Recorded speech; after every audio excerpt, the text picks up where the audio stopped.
तो उन्होंने बताया कि आज से ठीक 5 साल पहले मेरे एक एक करके 1 साल के अंदर 3 बच्चे गायब हो गए थे। अच्छा। पिछले 5 सालों से मैं इस थाने के चक्कर लगा रही हूँ, बच्चों की FIR दर्ज कराने के लिए आ रही हूँ, ढूंढने के लिए आ रही हूँ। ढूंढने की तो बात दूर रखिए, पुलिस ने मेरी गुमशुदगी भी दर्ज नहीं की है। तो ऐसे में फिर मैं थाने में गया, थाने में जाके अंदर जानकारी ली तो वाकई में उनके तीनों बच्चों में से किसी की भी गुमशुदगी दर्ज नहीं थी।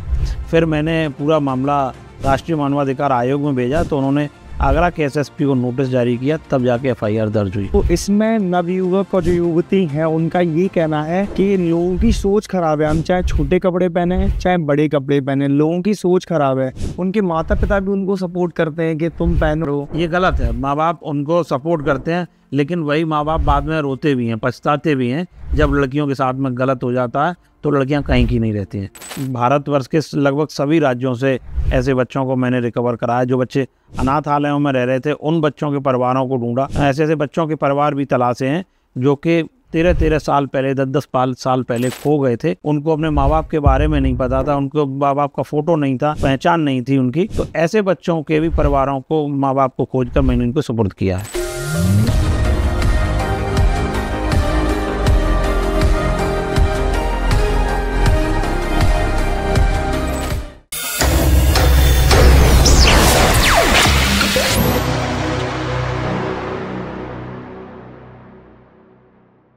नमस्ते सर, कैसे हैं आप? नमस्कार, मैं अच्छा हूं, आप बताइए कैसे हैं? सर कैसा लग रहा है आपको रन की बातों में आकर? ये आपका अच्छा प्रयास है और काफ़ी सराहनीय प्रयास है।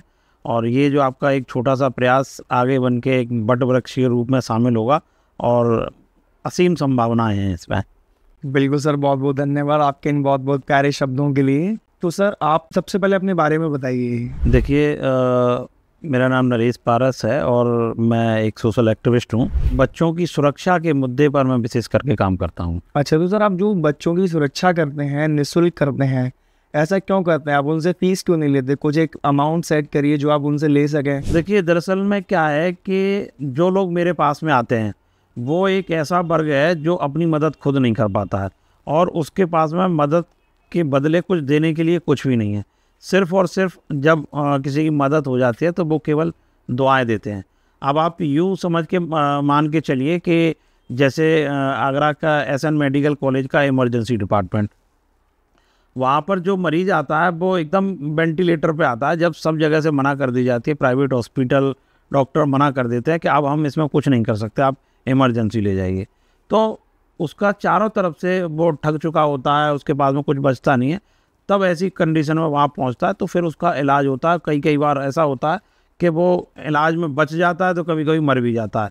तो मेरे पास जो लोग आते हैं, आप बिल्कुल वेंटिलेटर वाले आप लोग मान के चलिए, जिसके पास में खर्च करने के लिए कुछ नहीं है, जो कि झोंपड़ियों में रहता है, मलिन बस्तियों में रहता है, बहुत ज़्यादा गरीब तबके का है। ऐसे लोग मेरे पास में आते हैं तो उनके पास में देने के लिए कुछ नहीं है। तो केवल जो दुआएँ देते हैं वही मेरे लिए बहुत सफिशिएंट है। और निश्चित तौर पर कहा जाए कि ये एक दुआओं का कारोबार है तो वो हम कर रहे हैं। क्योंकि कई बार जैसे आपने प्रेरणा के लिए बात करी तो मैं आपको बता दूं कि आज से 2007 की बात है, मुझे एक महिला मिली थी, थाने के बाहर रो रही थी। 2007 में, और बुजुर्ग महिला थी। कई बार लोग उसको पूछ के जा रहे थे लेकिन किसी को बता नहीं रहे थे। तो मैंने उससे पूछा, माता जी क्या आपका कारण है, क्यों रो रही हैं? तो उसने मुझे कुछ नहीं बताया। बोली कि हर बार लोग आते हैं, पूछ के चले जाते हैं, लेकिन मदद कोई नहीं करता।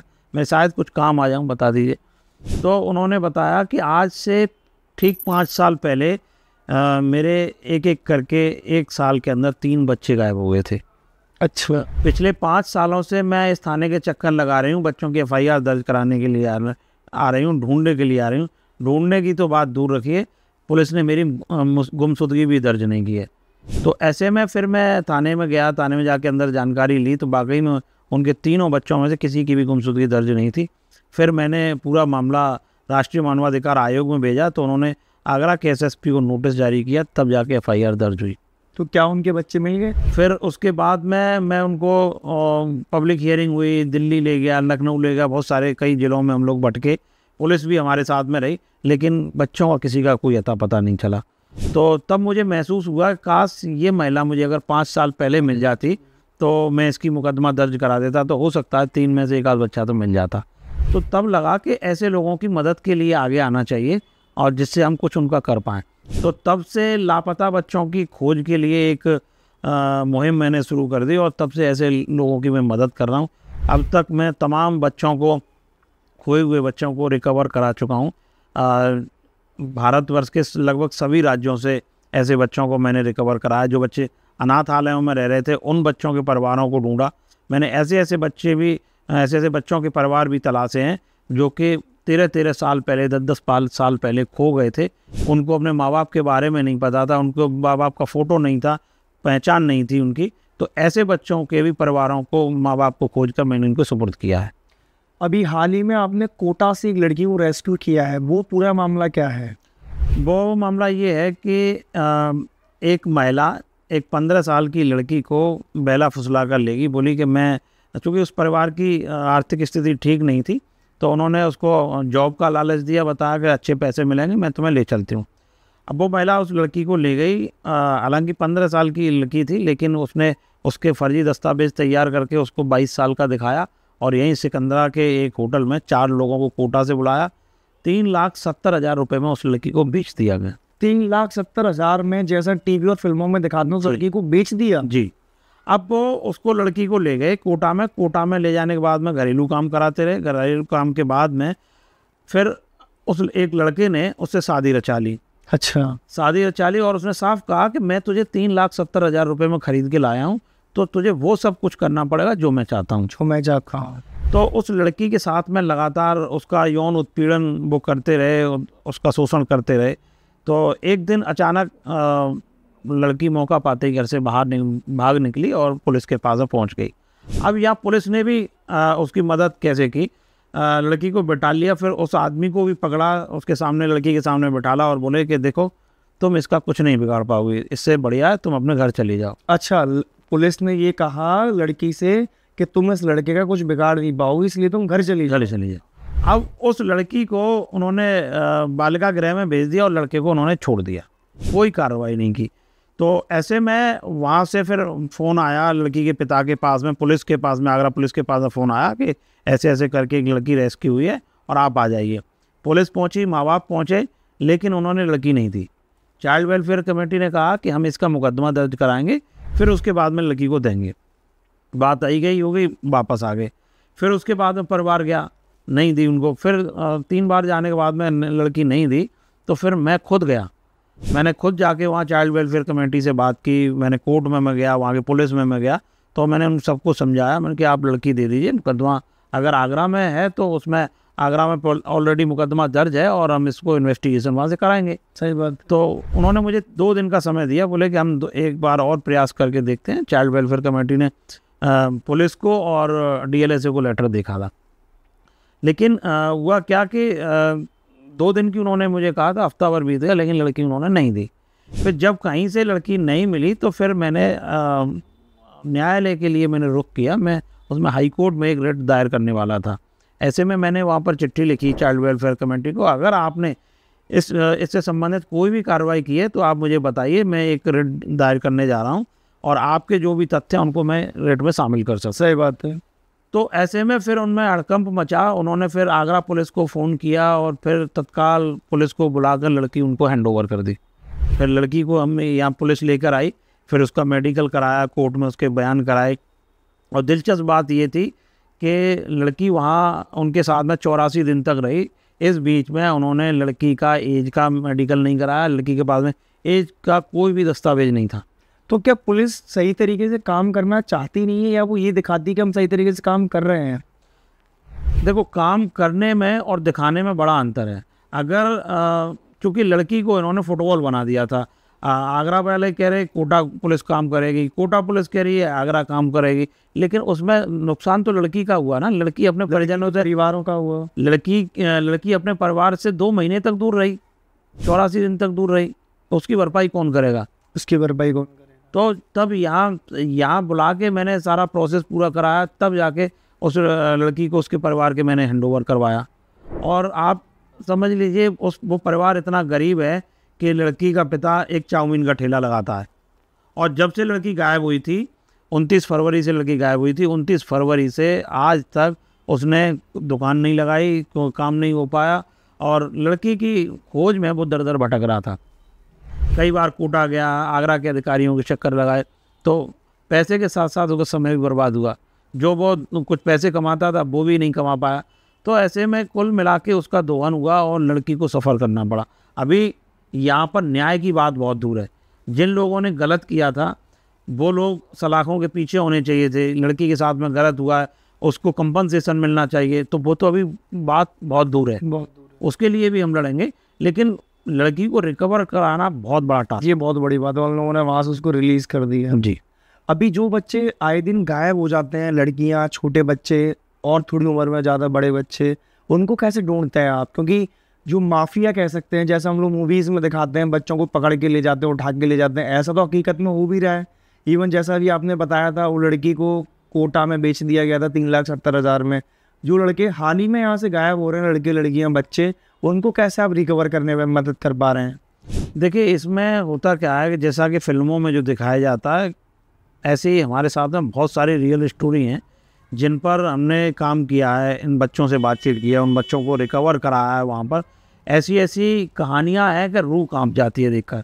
कभी कभी ऐसे बच्चे मिलते हैं जिनको किडनैप करके ले गए, उनसे भीख मंगवाई जा रही है।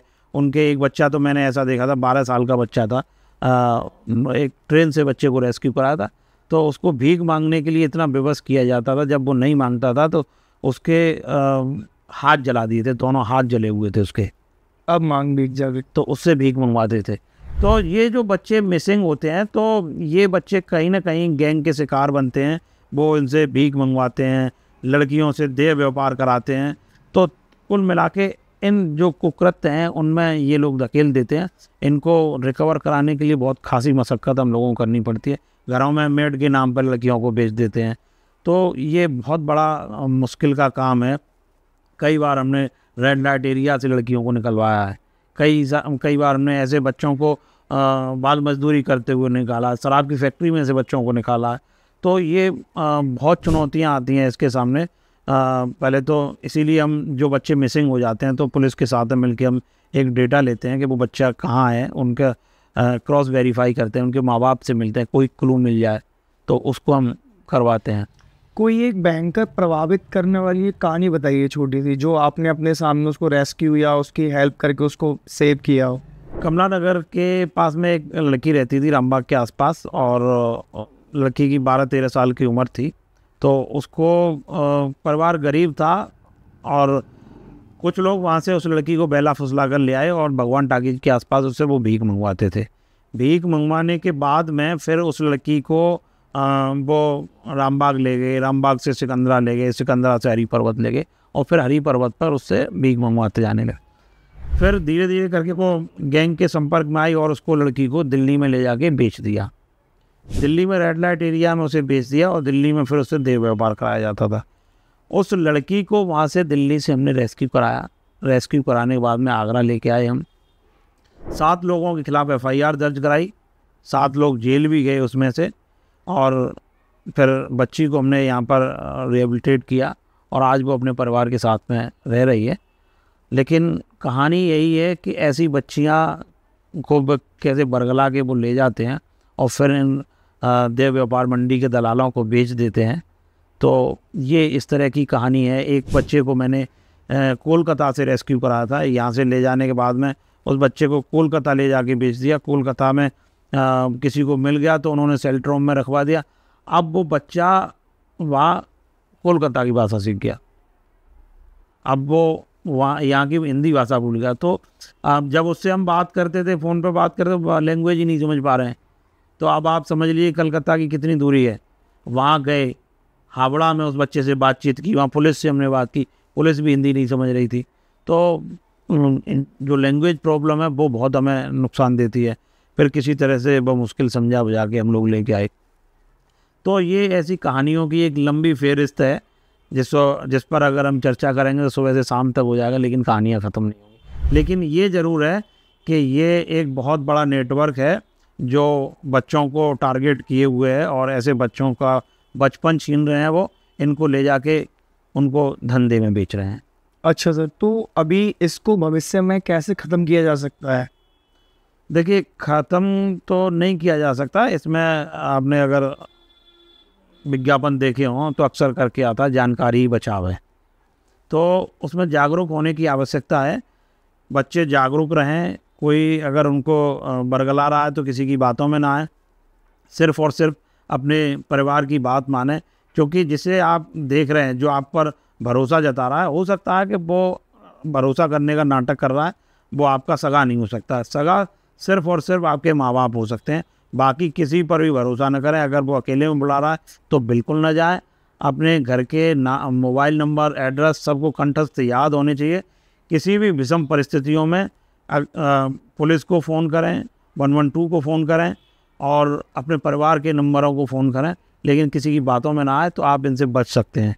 क्योंकि अक्सर करके हम देख रहे हैं कि हम एकांकी जीवन बिता रहे हैं सभी लोग, अपने अपने बच्चों पर हम ध्यान नहीं देते हैं और बच्चा फिर क्या है कि प्यार की तलाश में जाता है। तो कोई अजनबी हमारे घर में आता है या फिर बाहर मिल जाता है तो बच्चा उस पर विश्वास करता है।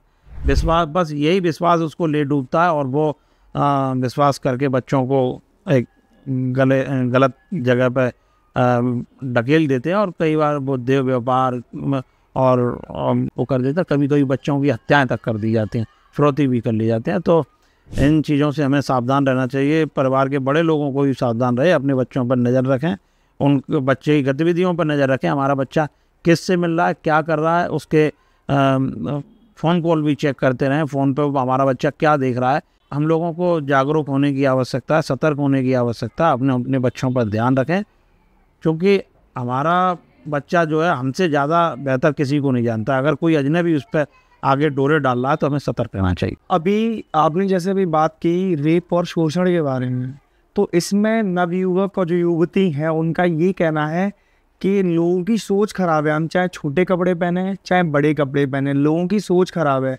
तो आपके नज़रिए से क्या लगता है, लोगों की सोच खराब है या वो कपड़ों पे भी डिपेंड करते हैं कुछ चीज़ें? देखिए, बात सोच की नहीं है। जो लोग ये कहते हैं कि सोच खराब है, दरअसल में वो मानसिक रूप से बीमार हैं। उनको ये देखना चाहिए हम किस तरह के कपड़े पहन रहे हैं, और कपड़ों का आदमी के व्यक्तित्व पर बहुत बड़ा प्रभाव पड़ता है कि हम किस तरह के कपड़े पहने हैं।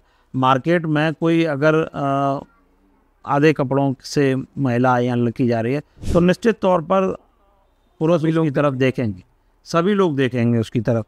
लेकिन क्या है कि हम लोग वेस्टर्न कल्चर को अपना रहे हैं और उसको लगता है कि हम लोग ऐसे करेंगे, तो ये गलत है। कपड़ों का बहुत प्रभाव पड़ता है। आपके ड्रेस सेंस से अंदाज़ा लगाया जा सकता है कि आपका व्यक्तित्व कैसा है। अगर आपका ड्रेस सेंस खराब होगा तो निश्चित तौर पर घटनाएं घटेंगी। क्योंकि अक्सर करके देखा जाता है कि लड़कियां बहुत छोटे छोटे कपड़े पहनती हैं, ऐसे ऐसे कपड़े पहनती हैं कि उनको देखकर शर्मा जाए। तो कहीं ना कहीं परिधान तो दोषी है, ऐसे कपड़े नहीं पहनने चाहिए। भाई, आप परिवार में अपने में पहनने ही हैं, लेकिन बाहर का आदमी तो उसकी नज़रों को तो नहीं देखा जा सकता ना कि किस तरह से देख रहा है।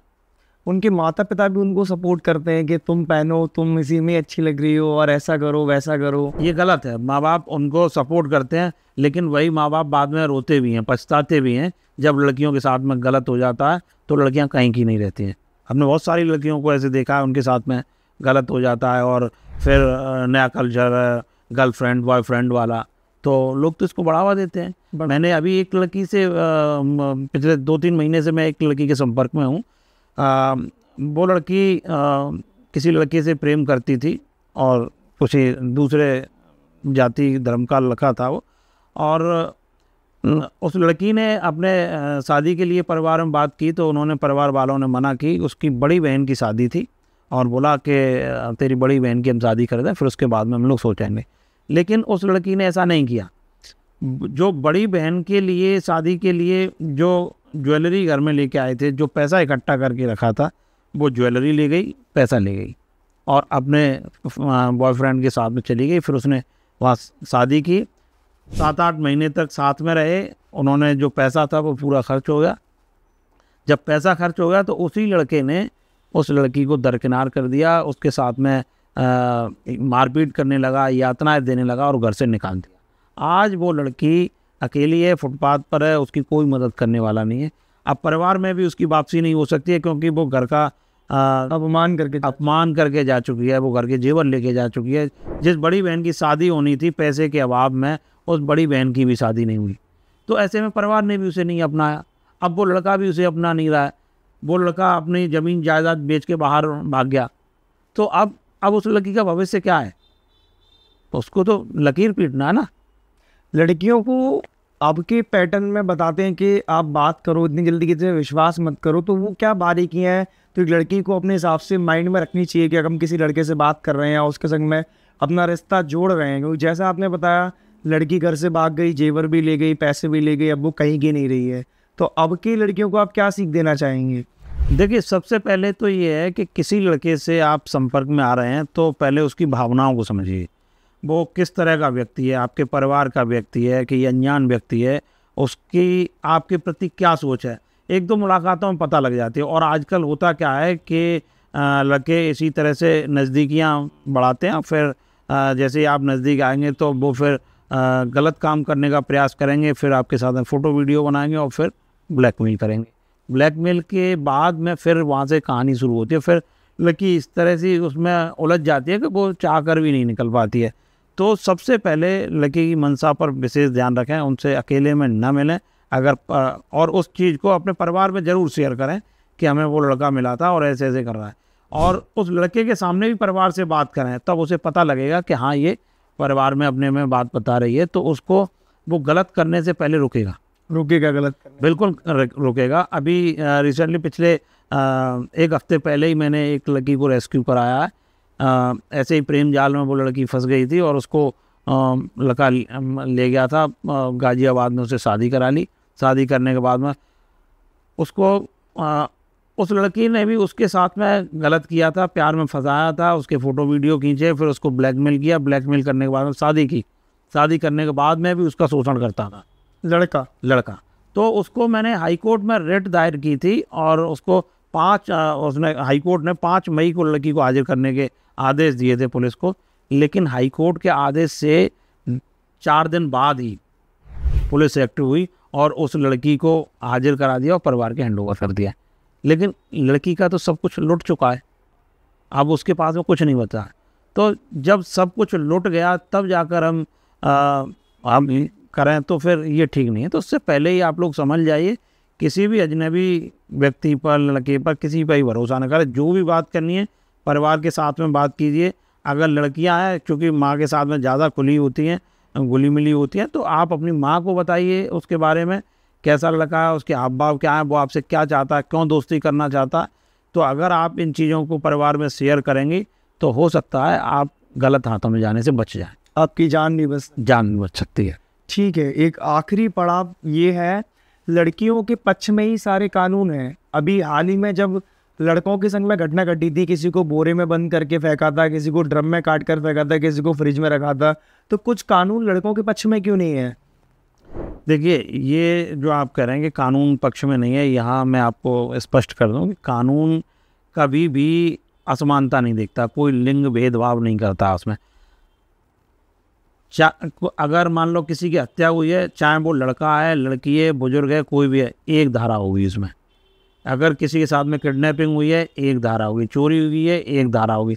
यहाँ थोड़ा सा बता दिए, ये डिफाइन जो कर रहे हैं महिला अपराध को लेके, महिला अपराध में थोड़ा सा ये है कि सरकार थोड़ी संवेदनशील है, क्योंकि भारत देश एक पुरुष प्रधान देश है और हम सदियों से देखते आ रहे हैं कि महिलाओं का इस देश में शोषण भी होता था और उनको एक पैर की जूती समझा जाता था। उनको शिक्षा से दूर रखा जाता था, उनको समाज से दूर रखा जाता था। बहुत सारी गलत प्रथाएं थी। पति मर गया तो उसी के साथ में उसको जला दो, ये सारी परंपराएं थीं। तो उन परंपराओं को तोड़ा गया महिलाओं को सशक्त करने के लिए, तब ये कानून बने। और रहा ये जो काम है जो आप बता रहे हैं, किसी ने ड्रम में डाल दिया और वो कर दिया, तो ये एक प्रतिशोध होता है। प्रतिशोध ऐसा नहीं है कि महिला में ही हो, लड़कों में भी होगा, तो वो अपराध है। अगर उस महिला ने किसी के साथ में उसकी हत्या की है, तो आप देख रहे होंगे जब हत्या की है तो महिला और उसका सहयोगी दोनों गिरफ्तार हुए, दोनों को जेल हुई है। ऐसा नहीं है कि अगर वो महिला है तो उसको छोड़ दिया जाएगा। नहीं, ऐसा कुछ नहीं है, कानून सबके लिए बराबर है। बस ये है कि महिला संबंधी जो कानून है उनको थोड़ा सा प्रायोरिटी पे लिया जाता है, समझा जाता है कि ये अबला नारी है, अपनी लड़ाई खुद नहीं लड़ सकती है, अपने लिए जा नहीं सकती है। पुरुष के साथ में अगर कोई वारदात हो जाती है तो रात में 2 बजे भी वो अकेला उठ के थाने चला जाएगा और लड़ लेगा। लेकिन अगर कोई लड़की अकेली रोड पर घूम रही है तो उसको लोग गलत नज़र से ही देखेंगे, मौका पाकर उसके साथ में गलत करने का प्रयास करेंगे। तो यहाँ कहीं ना कहीं वो असमानता है। और फिर वो लड़की अपने बचाव के लिए थोड़ी सी जागरूक है, पढ़ी लिखी है, तो वो पुलिस तक पहुँच जाएगी, फ़ोन कॉल कर लेगी। लेकिन कई जो महिलाएं और लड़कियां हैं जिनको उनकी जागरूकता नहीं है, तो उसके साथ में शोषण होना लाजमी है। अभी जैसे आपने बताया कि महिलाओं को शिक्षा से दूर रखा जाता था, आज के समय में 1-2 केस पहले ये भी हुए हैं जिन पुरुषों ने अपनी धर्मपत्नी महिलाओं को पढ़ाने की कोशिश करी और पढ़ने के बाद में जब वो एक उच्च स्तर पर पहुंच गई हैं उसके बाद में उन्होंने अपने पति को छोड़ दिया है। देखिए, ये मैंने पहले ही बताया कि ये एक अपवाद की श्रेणी में आते हैं। अच्छा। कि बेटर से बेस्ट की तरफ आदमी जाता है। चूँकि किसी पति ने अपनी पत्नी को पढ़ाया, वो अशिक्षित थी, अब आपने माहौल उसको ऐसा दिया कि वो पढ़े लिखे लोगों के साथ में बैठ उठ रही है, और आपका जो माहौल था वो निचले स्तर का है, आपने उसको माहौल दे दिया ऊंचे स्तर का। तो कोई भी व्यक्ति सही वो अपना स्तर ढूंढता है, हर आदमी में अपना स्तर ढूंढता है, तो वो बराबर के साथ के लोगों में बैठना अपना पसंद करता है। तो जब इस तरह की बात हो रही थी, तो जब वो लड़की पढ़ रही है तो आपको भी अपना स्तर साथ के साथ बढ़ाना चाहिए। भाई कोई एसडीएम हो गया या बड़ा अधिकारी बन गया तो वो चपरासी के साथ में तो नहीं बैठेगा। नहीं, लेकिन वो तो उसका पति है ना, वो पतिव्रता, अगर पतिव्रता स्त्री है तो वो सबसे पहले सम्मान अपने पति क्या करेगी। हाँ, तो उसमें ये है कि उस महिला को सबसे पहले अपने परिवार के संस्कारों को देखना चाहिए, उसको समझना चाहिए मेरे पति ने मेरी क्या मदद की है, तो तब उसको किसी चीज़ पर ध्यान देना चाहिए। लेकिन यहाँ जो चीज़ें हैं, जो एक उसको अलग माहौल मिल गया, अलग चीज़ें मिल गई, तो फिर वो अपने माहौल की तलाश में वो निकल जाते हैं, और फिर यही होता है कि वो फिर दूसरे से शादी कर लेते हैं। और ये केवल पुरुषों महिलाओं में नहीं, पुरुषों में भी होता है। महिलाओं में आप देखिए कई सारे ऐसे उदाहरण, ये तो मामले खुल जाते हैं, लेकिन कई मामले ऐसे होते हैं कि पुरुष जो है कि अच्छे पद पर काम करता है और उसकी पत्नी जो है वो अशिक्षित है और घरेलू काम में उलझी रहती है। अब वो जिस ऑफिस में जा रहा है उसके साथ में कोई महिला काम कर रही है, लड़की काम कर रही है, तो उसके साथ में उसकी नज़दीकियाँ बढ़ जाती हैं और अक्सर करके विवाद होते हैं इस तरह से, तो वो मामले भी आते हैं। तो ये केवल ऐसा नहीं है कि महिलाएं पढ़ लिख के जा रही हैं तो वो पुरुषों को छोड़ देती हैं। तो ये दोनों चीज़ें जो वो बिल्कुल समानांतर हैं। पुरुष भी मौके की तलाश में रहते हैं, वो भी देखते हैं कि साहब मेरे स्तर का होना चाहिए। फिर महिलाएं पढ़ जाती हैं तो महिला भी सोचती हैं कि स्टेटस मेरा होना चाहिए, तो स्टेटस सिंबल की उनमें लड़ाई है। ठीक है, अब थोड़ा सा आपके परिवार की तरफ चलते हैं। आपकी बेटी हैं, उनको आप कुश्ती लड़वा रहे हैं, आपने उनके बाल कटवा दिए, चोटियाँ कटवा दी, ऐसा क्यों किया आपने? देखिए, ऐसा था कि मेरी बेटी 9th में पढ़ती थी और इसके स्कूल में एक स्पोर्ट टीचर आया। वो सब बच्चों से इंटरव्यू ले रहा था कि तुम्हें कौन से गेम में जाना है। तो सब, कोई फुटबॉल बता रहा, कोई क्रिकेट बता रहा, कोई वॉलीबॉल बता रहा, तो सब अलग अलग चॉइस थी। तो बच्ची ने उनसे पूछा कि सर गेम बताइए पहले कौन कौन से, ऐसा कौन सा गेम है जो टफ़ है। तो उन्होंने सारे गेम टफ़ हैं, लेकिन फिर उसने बताया कि पहलवानी जो है वो यहाँ स्कूल में भी नहीं है, वो ना खेल पाएंगे। तो तब उसने कहा कि मुझे तो पहलवानी सीखनी है, रेसलिंग सीखनी है। तो टीचर ने मना कर दिया, नहीं हमारे यहाँ पे भाई ऐसा कोई कोच नहीं है, तो उनसे कहाँ है। अब वो मेरे पास में आई अगले दिन, मुझसे बोली पापा मुझे रेसलिंग सीखनी है। एकदम मैं भी बहुत चक्कर आ गया, मैं रेसलिंग। तो मैंने उसे मजाक के लहजे में कहा, मैंने बेटा तेरा बाप भी पहलवान नहीं है, तू क्या पहलवानी करेगी। तो बोले नहीं पापा मुझे तो वही सीखनी है। यानी पता नहीं इसके दिमाग में कहा आ गया। तो मैं उसको उसके हाल पे छोड़ दिया, मैं टालता रहा, लेकिन वो लगातार कहती रही। तो फिर परिवार में भी उसने कहा, तो परिवार वाले ही विरोध करने लगे, अरे कहाँ पहलवानी में करा रहे हो इस लड़की को। जब उसने ज़्यादा कही तो मैंने कहा फिर मैं इसको ले चलता हूँ। फिर मैं एकलव्य स्टेडियम में ले गया उसे, वहाँ पर मैंने कोच में ले गया। तो वहाँ जो कोच थे और जो खिलाड़ी थे उन्होंने मुझसे पूछा, तो बोले साहब आप नहीं करा पाओगे पहलवान, क्योंकि इसका बहुत बड़ा खर्चा होता है, 20 से 25 हज़ार रुपये महीने का आता है और आप नहीं दे पाओगे, जो आपको और भी करना है, और इसके लिए पहलवानों की बहुत डाइट होती है, तो ऐसा है कि इसको पढ़ाओ लिखाओ और शादी ब्याह कर देने। लेकिन मैंने कहा कि भाई इस लड़की की जिद है, देखते हैं कब क्या होगा। सही बात है, तब तक इसको करने दो, जब तक इसका मन लगा यही समझ लेंगे थोड़ा सा इसका वो है। तो मैंने उसको लेके एक फेसबुक पर पोस्ट भी डाली, मैंने कहा आजकल बच्ची को पहलवानी का बुखार चढ़ा हुआ है और देखते हैं ये कब तक टिकेगा, जब तक मन है तब तक मैं ले जा रहा हूँ। तो 2-4 महीने ले जाने के बाद फिर मैंने इससे पूछा, मैंने बेटा आप क्या कहना है, तुम्हारी पहलवानी का बुखार उतरा कि नहीं उतरा? नहीं पापा अब तो और चढ़ गया। तो 6 महीने बाद इसके कंपटीशन आए, तो कंपटीशन होने थे तो इसके कोच ने कहा कि इसको कुश्ती लड़ा दो। मैंने कहा अभी बहुत छोटी है और अभी 6 महीने भी नहीं हुए हैं, इसके हाथ पैरों में लग जाएगी, मैं तो नहीं लड़ाऊँगा, अगर चोट चपाट लगी तो क्या होगा। तो अब बच्ची से पूछा, बोली कोई नहीं पापा मैं लड़ूंगी। तो एकलव्य स्टेडियम में था, पहला ज़िले का कंपटीशन था, तो पहले में ही कंपटीशन में ये गोल्ड जीत गई, फिर इसने मंडल जीता, फिर जोन जीता, फिर स्टेट में गई, स्टेट में भी इसने गोल्ड जीत लिया। तो इसने 6-7 महीने में 9 गोल्ड मेडल जीत लिए। फिर इसका स्पोर्ट्स अथॉरिटी ऑफ इंडिया का एक ट्रायल हुआ, मैं लखनऊ ले गया, मैं भी वैसे ही ले गया, तो अब उसका वहाँ भी इसकी परफॉर्मेंस अच्छी रही, इसका सिलेक्शन हो गया। अब ये स्पोर्ट्स अथॉरिटी ऑफ इंडिया के रीजनल सेंटर लखनऊ में इंटरनेशनल लेवल की पहलवानी सीख रही है, तो वहाँ इसका सिलेक्शन हो गया, वहाँ कर रही है। तो जब मैं इसको छोड़ के आया 1 महीने बाद जब आई, तो मुझसे बोली कि पापा ऐसा है कि मेरे बाल कटवा दो। मैंने क्यों? कि जब मैं सुबह जाती हूँ तो 1 घंटा लगता है तैयार होने में, पहले बालों में तेल डालूँ, फिर चोटी करूँ, फिर रिबन लगाऊँ और ये करूँ वो करूँ, तो 1 घंटा मेरा चला जाता, मैं हो जाती हूँ लेट। तो मैंने उससे कहा कि मैंने कहा ये जो बाल हैं वो बच्चियों के गहना होते हैं, तो इसको मत कटवाओ। बोले कि नहीं मेरे बाल कटवा दो। तो मैं उसे ले गया नाई के पास, तो उसने नाई से जैसे खोल के वो काटने लगा, बोलेगा नहीं आप मेरे बाल चोटी सहित काटिए। तो उसने पहले तो अपनी चोटी कटवाई, चोटी कटवाने के बाद फिर अपने बाल कटवाए, तब ऐसे लेके उसने चोटी लेके फिर फ़ोटो खिंचवाया। तो बोला कि बोली कि मैंने इनकी कुर्बानी दी थी।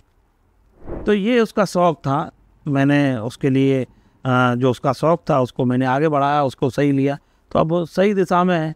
तो बच्चे की भावनाओं की अगर आप समझेंगे, बच्चे के अंदर जो टैलेंट है जो निकल के आ रहा है, अगर आप उसको उसी दिशा में देंगे तो निश्चित तौर पर बच्चा आगे बढ़ता है। वो मैंने वही करने का प्रयास किया और आज ईश्वर की कृपा से वो बच्ची वहाँ सरकार के एकेडमी में वो सीख रही है, पूरा खर्चा सरकार वहन करती है, उसमें उसकी डाइट, खाना पीना, सारी चीज़ें, वहाँ पहनने के कपड़े तक भी वही देते हैं। तो जो लोग मुझसे कह रहे थे कि आप इसको पहलवान नहीं बना पाओगे, बहुत खर्चा होता है, तो नेक नियत से उसने काम किया और मैं बिल्कुल फ्री हो गया।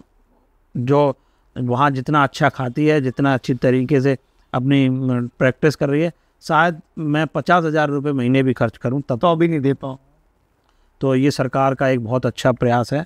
तो जो बच्चा इस फील्ड में जा रहा है तो उनको परिवार में मोटिवेट करिए, उसको उसी फील्ड में आगे बढ़ाइए, तो बच्चा निश्चित तौर पर नाम रोशन करेगा। तो सर आपसे सारी जानकारी लेकर जो बच्चे खो जाते हैं उनको ढूंढना, रेप केसेस, शोषण कैसे बचा सकते हैं उन लोगों को, मिलके जान के आपसे बहुत ज़्यादा अच्छा लगा। और इवन आपने अपनी बेटी के बारे में बताया कि जो बच्चा करना चाहता है उसको हमेशा वही चीज़ कराएं, उसका मार्गदर्शन ना बदलें, जिसमें उसे रुचि है उसमें उसी चीज़ में आगे बढ़ाएं, तो बच्चा ज़्यादा अच्छा सफल होगा अपने भविष्य में।